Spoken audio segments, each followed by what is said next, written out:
72% of resumes aren't viewed by a real human. That means that 72% of resumes are being filtered through an applicant tracking system and getting rejected before a human even lays eyes on them. So at this point in your job search journey, you know that your resume is of utmost importance. So here are my top 5 tips for ensuring that the experience section of your resume stands out to humans and to those applicant tracking systems. The first step is to keep it highly technical. I'm all for fun and games, but the experience section of your resume is not the place. Remember, you're trying to sell your technical abilities here, so focus on concrete problems and their outcome.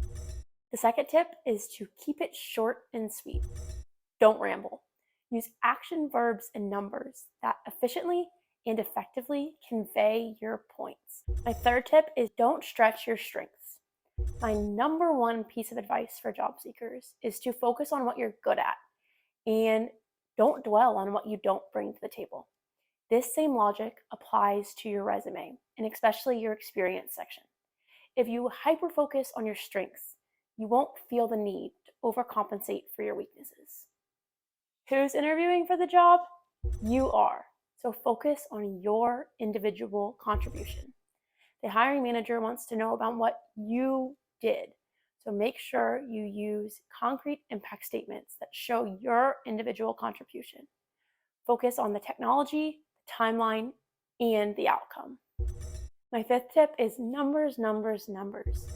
Don't use hypotheticals here. Quantify your work. It's quite frankly wasted space if you are not showing the impact of your actions.